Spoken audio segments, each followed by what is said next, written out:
Hi ಎಲ್ಲರಿಗೂ ನಮಸ್ಕಾರ. ಇಂದು ನಾವು ಮಾಡ್ತಾ ಇದ್ದೀವಿ ರುಚಿಕರವಾದ ಹಾಗೂ ಆರೋಗ್ಯಕರವಾದ ಸುವರ್ಣಗಡ್ಡೆ ಪಲ್ಯ. ಸರಿಯಾದ ರೀತಿಯಲ್ಲಿ ಮಾಡಿದ್ರೆ ತುರ್ಕೇನೂ ಆಗಲ್ಲ, ಹಾಗೆ ಕಹಿನೂ ಆಗಲ್ಲ. Perfect taste.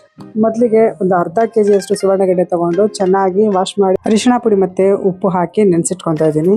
ಇದು ಚೆನ್ನಾಗಿ ಒಂದು 10 ನಿಮಿಷ ನೆನೆಯಲಿ. ಒಂದೇ ಒಂದು ದೊಡ್ಡ ಈರುಳ್ಳಿ ತಗೊಂಡು ಸಣ್ಣಗೆ ಹೆಚ್ಚಿಟ್ಕೊಂಡಿದ್ದೀನಿ. ಹಾಗೆ ಒಂದು ನಿಂಬೆಹಣ್ಣಿನ ಗಾತ್ರಷ್ಟು ಹುಣಸೆ ನೆನೆಸಿಟ್ಕೊಂಡಿದ್ದೀನಿ.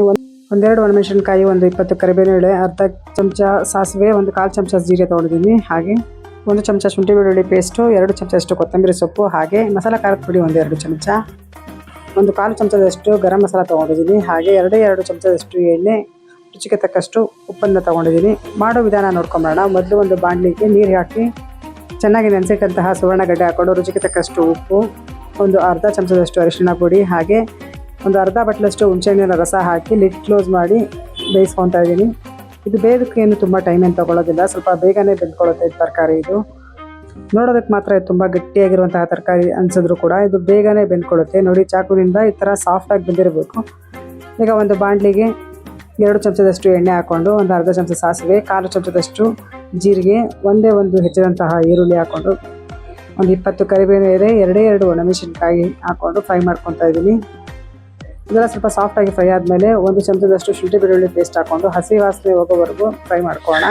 ಈಗ ಫ್ಲೇಮ್ ಕಡಿಮೆ ಮಾಡಿ ಅರ್ಧ ಚಮಚ ಅರಿಶಿಣ ಪುಡಿ, ಗರಂ ಮಸಾಲ ಅರ್ಧ ಚಮಚ, 2 ಚಮಚದಷ್ಟು ಮಸಾಲ ಖಾರದ ಪುಡಿ ಹಾಕ್ಕೊಂಡು ಲೋ ಫ್ಲೇಮ್ನಲ್ಲೇ ಹಸಿ ವಾಸನೆ ಹೋಗೋವರೆಗೂ ಚೆನ್ನಾಗಿ ಫ್ರೈ ಮಾಡ್ಕೋಬೇಕು. ಇದಕ್ಕೆ ಈಗ ರುಚಿಗೆ ತಕ್ಕಷ್ಟು ಉಪ್ಪನ್ನು ಹಾಕ್ಕೊತಾ ಇದ್ದೀನಿ. ಉಪ್ಪು ನೋಡಿಕೊಂಡು ಸೇರಿಸ್ಕೋಬೇಕು. ಮೊದಲು ಸಹ ಉಪ್ಪು ಹಾಕಿದ್ದೀವಿ. ಇದಕ್ಕೆ ಇನ್ನೊಂದು 2 ಚಮಚದಷ್ಟು ಹುಣಸೆ ರಸ ಇಟ್ಕೊಂಡಿದ್ದಲ್ಲ, ಅದನ್ನು ಹಾಕ್ಕೊಂಡು ಬೇಯಿಸಿಟ್ಟಂತಹ ಸುವರ್ಣಗಡ್ಡೆನೆಲ್ಲ ಹಾಕ್ಕೊಂಡು ಚೆನ್ನಾಗಿ ಮಿಕ್ಸ್ ಮಾಡ್ಕೋಬೇಕು.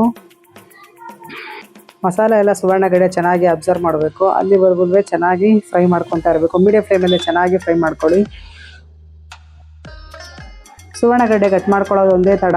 ಪಲ್ಯ ಎಲ್ಲ ಬೇಗನೆ ಮಾಡ್ಕೋಬೋದು. ತುಂಬಾ ಟೇಸ್ಟಾಗಿರುತ್ತೆ. ಇದು ಅನ್ನದ ಜೊತೆಗೆ ಹಾಗೆ ಚಪಾತಿ ಜೊತೆಗೂ ಸಹ ತುಂಬಾ ಟೇಸ್ಟ್ ಚೆನ್ನಾಗಿರುತ್ತೆ. ಕಡೆಯದಾಗಿ ಒಂದು 2 ಚಮಚದಷ್ಟು ಕೊತ್ತಂಬರಿ ಸೊಪ್ಪನ್ನು ಹಾಕಿ ಲಿಡ್ ಕ್ಲೋಸ್ ಮಾಡಿ ಲೋ ಫ್ಲೇಮ್ನಲ್ಲಿ ಒಂದು 2 ನಿಮಿಷ ಬೇಯಿಸ್ಕೊಂಡ್ರೆ ನಮ್ಮ ರುಚಿಕರವಾದ ಹಾಗೂ ಆರೋಗ್ಯಕರವಾದಂತಹ ಸುವರ್ಣಗಡ್ಡೆ ಪಲ್ಯ ರೆಡಿ ಆಗುತ್ತೆ. ಈ ರೆಸಿಪಿ ನಿಮಗೆ ಇಷ್ಟ ಆಯಿತು ಅಂದರೆ ಲೈಕ್ ಮಾಡಿ, ಶೇರ್ ಮಾಡಿ, ಹಾಗೆ ನಮ್ಮ ಯೂಟ್ಯೂಬ್ ಚಾನಲ್ನ ಸಬ್ಸ್ಕ್ರೈಬ್ ಮಾಡೋದನ್ನು ಮರಿಬೇಡಿ. Thanks for watching.